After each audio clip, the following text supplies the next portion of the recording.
Dokkan Battle's 8th anniversary is just 5 days away.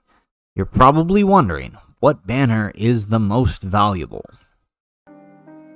How's it, everybody? Celtic Link here. We're back for another Dokkan Battle video.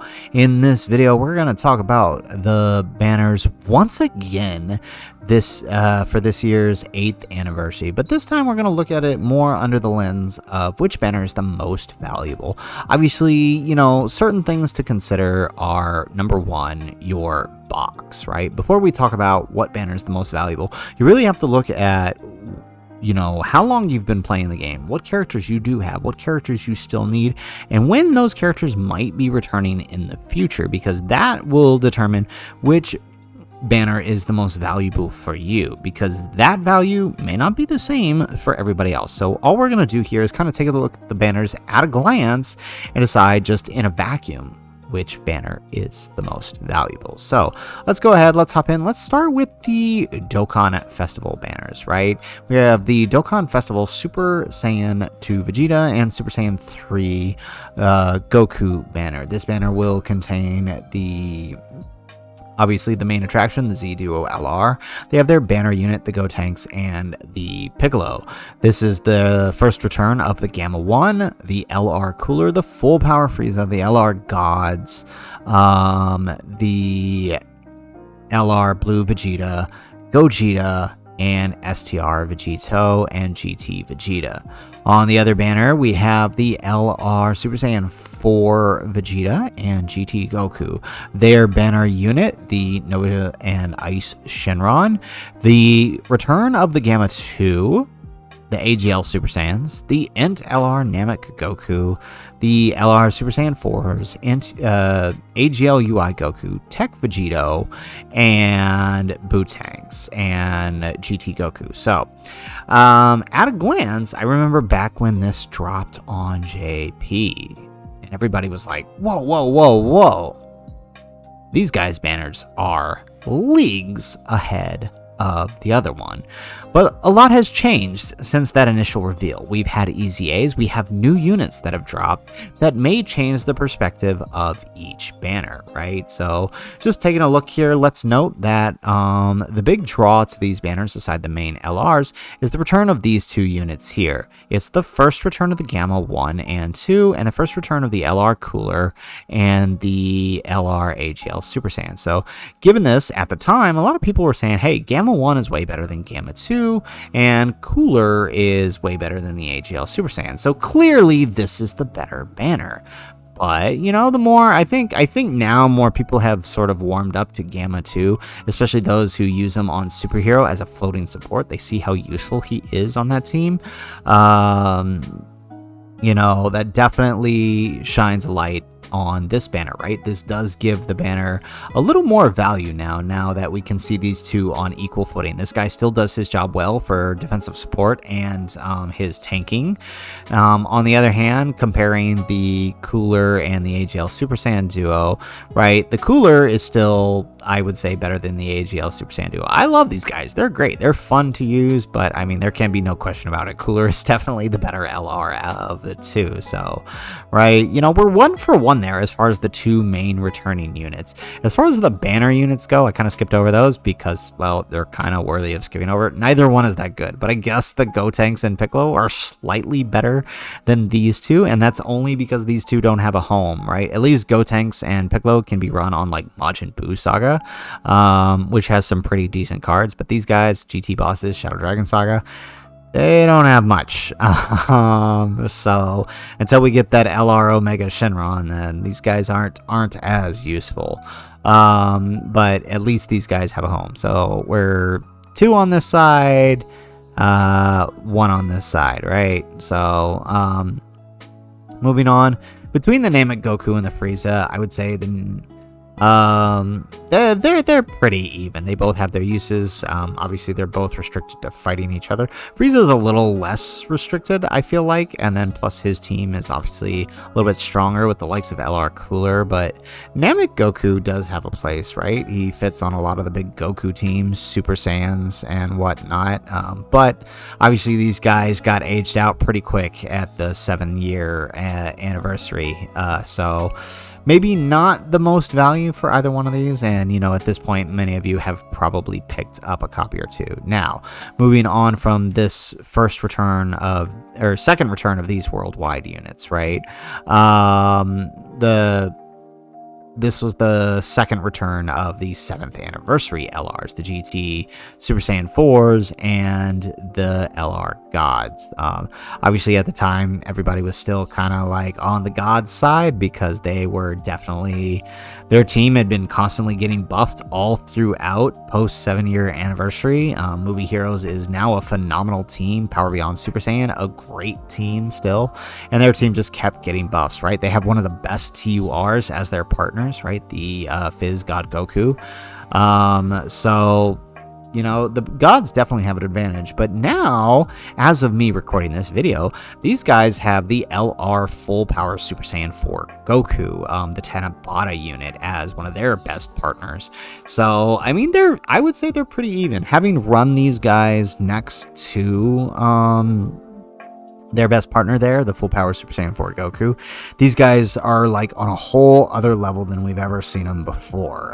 It's amazing the work they do together. So, I do gotta say that I can't really give it to either banner in terms of the 7-year anniversary LRs. I think they're back where they started, both of them being just as good on equal playing field. Up next we have the 6th anniversary LRs. Their return will be on this banner.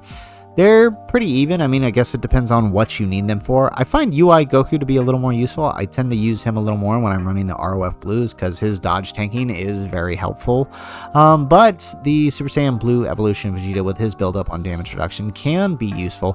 Plus his AoE, if you can actually get to turn 4 in events where it's useful, his AoE active is pretty helpful. Now, at the time of the start of this banners, we had the LR Gogeta and the LR Vegeta Blue. Now, I mean, at the time of the anniversary, neither one was that great, right? They were where they were at the 5th anniversary, but by the end of the 8th anniversary, they ended up having EZAs, and while they're both pretty good and pretty even on most levels, Vegeta ends up taking the cake because he gets a lot of he gets extra supers over Gogeta, which ends up helping him a lot more. You combine that with the crits, and he, this guy can, at rainbow status, is launching 5 supers, and it's insane the amount of damage he's doing. You're probably killing any enemy in his path before you ever get to use his active skill, right? So that ends up adding more value to this banner if you're somebody who doesn't have the Vegeta, because he's, while Gogeta is good and can find himself on equal footing in certain scenarios, the Vegeta with more dupes ends up taking the cake. The last two, they can go either way until we see an EZA, which probably won't happen until worldwide. If it does happen for the Bootanks or the STR Vegito, neither one is kind of on level for 8th anniversary meta. Although I'll say that, these guys do have a little bit of use. Their scouter is still useful, and in certain events like the Metal Core, where you do have type advantage, they can be helpful. I've run him a few times in that event. This guy is still in the same problem he had when he was released. Majin Power doesn't have a real home. There's some good units here to fill out the team, but not enough to make a solid enough team, right? Same problem Super Buu had on his release. And then both of them have the return of the GT Duo, who are equal, I would say. Both have value on the GT Heroes team, although they could be coming up on an EZA soon, hopefully. I love these two cards, so if they do, I really hope so. But so given all of that, looking at those, right, we've got the Super Saiyan 3 and Super Saiyan 2 duo here, the Z duo.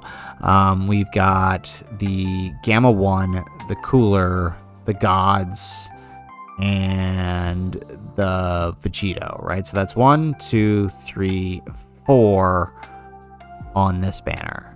5 if you count the Vegeta, who are better than on the other banner. But comparatively, right, we have these guys, 1, 2, 3. I'm putting these guys on equal footing with the gods. 4, and yeah, so 4. So in a vacuum, this banner is slightly better, right? Even with the buffs that, you know, these guys are receiving, even with this guy's EZA, right? There's still more characters on this banner, right? I mean, I guess you could be, even if you don't count these guys, but again, like I said, if you compare the two, I feel that they're better than the Boo. So I'm not really counting the 6th anniversary LR, because like I said, they're on equal footing.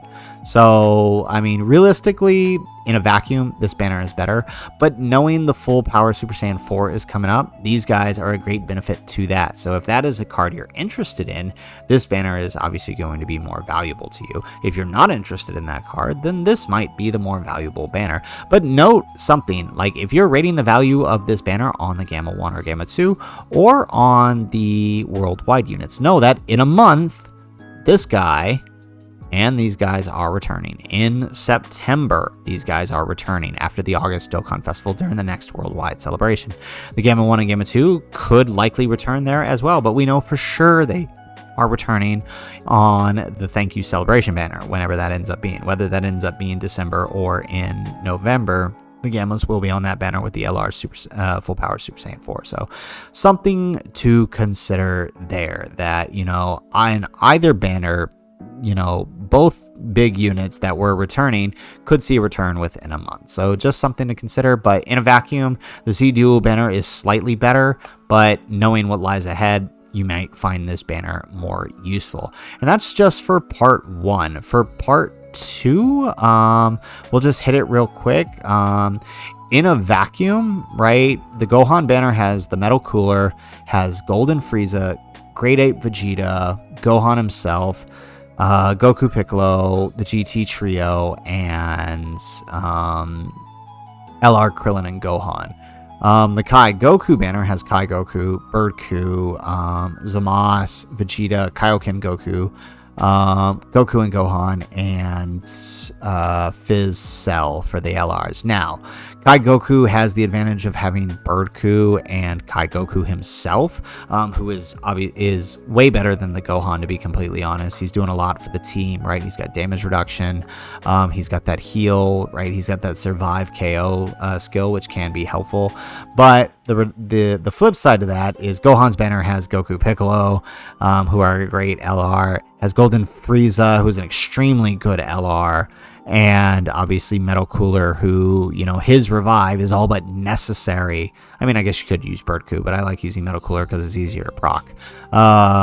His revive is pretty necessary for World Tournament Goku. So in a vacuum, I would say the Kai Goku banner is better, even though it returns these two guys, simply because Birdku and Kai Goku themselves, the two leading units, are far better than the number of units that are returning here, even though Golden Frieza and Metal Cooler are very good. So just throwing that out there, in my opinion, those are the better banners. Although me personally, I will be summoning on the GT banner, as that banner is more valuable to me as I'm looking ahead at that full power Super Saiyan 4. So anyways, guys, that is the video. If you like the video, make sure you hit that like button and subscribe to the channel if you have not already. And in the comments down below, let me know what banner is more valuable for your box. And do you agree with my assessment or not? Let me know in the comments down below. Otherwise, guys, as always, thanks for watching, and aloha.